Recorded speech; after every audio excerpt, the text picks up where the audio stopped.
Bonsoir. Alors moi j'ai 28 ans et en fait quand j'ai préparé cette intervention, je me suis rendu compte que j'ai passé 20 ans de ma vie à l'école. J'ai compté, c'est plus de 20 000 heures.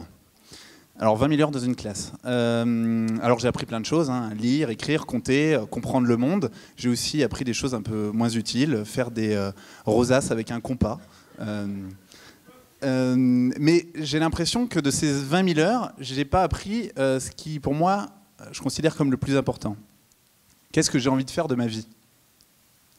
Et donc, en fait, moi, j'ai eu de la chance, dès l'âge de 18-20 ans, je me suis posé ces questions et j'ai exploré en parallèle de mes études. J'ai continué mes études et j'ai exploré à côté. Ça m'a pris 3-4 ans de rencontres inspirantes, de voyages, d'expériences sur le terrain, de projets que j'ai lancés. Et ça m'a aidé à trouver ma voie et c'est comme ça qu'après, j'ai lancé Ticket for Change, où l'idée, pour faire simple, c'est d'aider chacun à faire cette exploration et surtout de raccourcir ce temps d'exploration et puis d'aider les gens avec une communauté, parce qu'on se sent seul quand on se pose ces questions-là, alors que tout le monde se les pose. Alors pourquoi c'est un sujet important pour moi? 3 choses, 3 constats que je fais. D'abord, le monde du travail. Le monde du travail, aujourd'hui, j'ai l'impression qu'il génère plus de souffrance que d'épanouissement personnel. Il y a plein de... on parle de burn-out, des gens qui sont en épuisement physique, mais aussi de plus en plus de bore-out, des gens qui s'ennuient profondément, de brown-out, des gens qui répètent les mêmes tâches continuellement toute la journée alors qu'elles sont absurdes, qu'ils n'y trouvent pas de sens. 91% des salariés français disent ne pas être engagés dans leur travail. C'est quand même fou après 10, 15, 20 ans d'études. Donc déjà, il y a ce monde du travail où je trouve qu'il y a une aberration de ce gâchis de ressources et de ce gâchis de talent. Deuxième constat, c'est sur l'état du monde et les enjeux de société auxquels on est confronté. J'ai l'impression qu'on vit sur une sorte de poudrière sociale et environnementale. C'est aujourd'hui qu'il faut agir, sinon demain, ce sera peut-être trop tard sur un certain nombre de sujets. La bonne nouvelle, c'est qu'aujourd'hui, c'est possible d'utiliser son travail, de travailler au quotidien pour contribuer à résoudre ces problèmes de société. Ce qui n'était pas forcément le cas par le passé, où on considérait que ça pouvait être dans le domaine du bénévolat, à côté de son travail, pour le soir et le week-end. Et c'est de plus en plus possible, les entrepreneurs sociaux le montrent, et puis plein d'autres acteurs le montrent. Et la troisième chose, qui est plus au niveau du développement personnel, voire de la spiritualité, je suis convaincu que chacun de nous, on a une mission de vie. Si on est sur Terre, c'est qu'il y a une raison. On a chacun été doté de talents extraordinaires. Ils sont déjà révélés, ou pas encore, mais on a tous des talents extraordinaires, des choses qu'on fait facilement et qui pourtant apportent énormément de valeur et qui nous apportent de la joie aussi. Et donc si on est dans ce terrain-là, dans ce domaine-là, on peut avoir un impact énorme dans ce qu'on fait. Alors, comment réunir ces 3 dimensions-là, le travail, les enjeux de société, le développement personnel? Je crois que l'éducation est un énorme levier pour aider les gens à s'accomplir. Alors c'est un peu en cheminant comme ça que j'ai monté avec d'autres personnes de mon équipe et plein de partenaires Ticket for Change. Donc c'est une association qui a aujourd'hui 4 ans et qui, en fait, dont la mission est d'aider à révéler des talents pour qu'ils contribuent à résoudre ces problèmes de société en le faisant dans leur travail, en étant payés pour le faire. Alors concrètement, on va proposer des formations qui peuvent être en physique pour accompagner les gens de 1 journée à 6 mois et plus, ou avec des outils en ligne pour toucher le plus grand nombre. À chaque fois, on essaie, il y a 3 phases en fait, dans le cheminement qu'on propose. Une phase d'inspiration pour découvrir que c'est possible, découvrir des modèles inspirants. Une phase d'introspection pour mieux se connaître et une phase de passage à l'action pour démarrer son chemin d'acteur de changement. On essaie d'apporter l'état d'esprit, les outils et la communauté pour passer à l'action. Alors l'impact de ça, c'est qu'on va... avec ces expériences transformatrices, on va essayer de révéler ce qu'il y a de singulier en chacun de nous et le rendre utile, l'offrir au monde. On va révéler 3 types d'acteurs de changement. Un premier type, donc des entrepreneurs, des intrapreneurs et des contributeurs. Des entrepreneurs du changement qui vont identifier une cause qui les touche profondément. Ils sont indignés par un sujet et ils vont trouver une solution nouvelle pour l'adresser et essayer de lancer un projet pour y contribuer. J'en ai un exemple. Julie et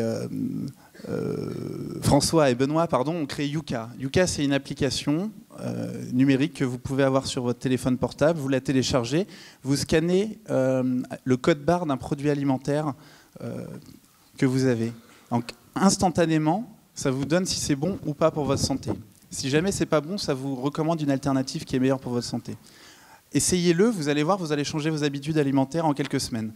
En 1 an, il y a 1 million de personnes qui utilisent cette application. Un deuxième exemple, donc d'autres personnes qui font le choix de devenir, dans leur parcours, intrapreneurs. Ils veulent essayer plutôt de changer le système de l'intérieur. Ils sont salariés quelque part, dans le privé ou dans le public, et vont essayer de changer les choses de l'intérieur. Par exemple, Fleur, elle travaille chez Danone, et elle a créé Second Life, dont le but est de lutter contre le gaspillage alimentaire. Elle va prendre des invendus et elle va les transformer en smoothies et en soupe, qu'elle va ensuite vendre. Donc c'est un deuxième exemple d'essayer de changer le système de l'intérieur. Un troisième niveau d'acteurs de changement, ce qu'on appelle des contributeurs, des personnes qui ont des talents, comme tout le monde, mais qui n'ont pas forcément envie d'initier un projet, ils préfèrent se joindre à un projet. Je donne un exemple, celui d'Antoine, qui a participé à une conférence Ticket for Change en septembre dernier, sur l'innovation sociale. Pendant cette conférence, il découvre le projet Mosaïque RH de Saïd Amouche, qui est un fellow Ashoka, et il a un coup de cœur pour ce projet. Lui, il était consultant en digital, et quelques semaines après, il se retrouve dans l'équipe de Saïd pour développer l'entreprise sociale sur cette partie digitale. Donc il rejoint un projet pour l'aider à grandir. Alors, aujourd'hui, on a un peu plus de 4 ans, il y a 70 000 personnes qui se sont inscrites à différentes formations. On sait, on a fait une mesure d'impact, il y a à peu près 6500 personnes qui utilisent maintenant leur travail pour avoir cet impact au quotidien et qui disent que ces formations étaient décisives pour eux dans leur passage à l'action. Donc la somme de nos entrepreneurs, intrapreneurs, contributeurs. Franchement, on est hyper fiers, mais on n'y est pas encore. On n'a pas... la question qui me drive maintenant, c'est comment est-ce qu'on peut changer, on peut grandir vraiment plus largement avec tous les acteurs qui sont autour de nous et changer radicalement le système. Alors pour ça, je ne sais pas, je n'ai pas encore la réponse, mais 2 réflexions. Pour moi, il faut systématiser l'approche. C'est-à-dire travailler avec les acteurs chez qui il y a des millions de personnes qui passent. L'éducation nationale, le système d'orientation, qui je pense est relativement défaillant, Pôle emploi, le nouveau service national, le service national citoyen qui va être lancé, des associations qui accompagnent énormément de jeunes. Donc travailler avec les acteurs existants. Et puis aussi, je pense qu'il faut travailler au moment de transition dans la vie. 3 chiffres, 20, 40, 60. Aider les gens à 20 ans, dans leur entrée dans la vie professionnelle, à 40 ans, quand ils sont en train de se poser des questions, et peut-être à 60 ans, quand ils ont plein de compétences et de talents et qui peuvent aider d'autres à grandir. En fait, moi j'ai un rêve, c'est que chacun, dans sa vie et dans son orientation, soit amené en fait, à se poser 4 grandes questions. Questions qui correspondent à l'ikigai. Si tu peux, ouais, merci. Donc l'ikigai, c'est un concept japonais qui signifie joie de vivre, raison d'être, joie de se lever le matin. Et en fait, au cœur de ces 4 questions, si vous avez trouvé le centre, là vous êtes vraiment, vous avez trouvé votre joie de vivre et vraiment votre raison d'être. Alors 4 questions très simples que je vous suggère de vous poser. La première, c'est qu'est-ce que j'aime ? Qu'est-ce qui profondément me passionne ? Qu'est-ce que j'aime faire ? Qu'est-ce qui me met en énergie ? Quand je le fais, ça me génère de l'énergie. La deuxième chose, c'est en quoi je suis bon ? Qu'est-ce qui est facile pour moi de faire et qui a de la valeur pour les autres ? Ensuite, quel est l'impact que je veux avoir ? Quelles sont les causes qui me touchent ? Qu'est-ce que je veux changer dans le monde ? De quoi le monde a besoin ? Et quelle contribution je veux faire à ça ? Et enfin, parce que là on parle du domaine du travail, comment je peux être rémunéré pour faire ça ? À qui je vais créer de la valeur ? Comment je peux être rémunéré ?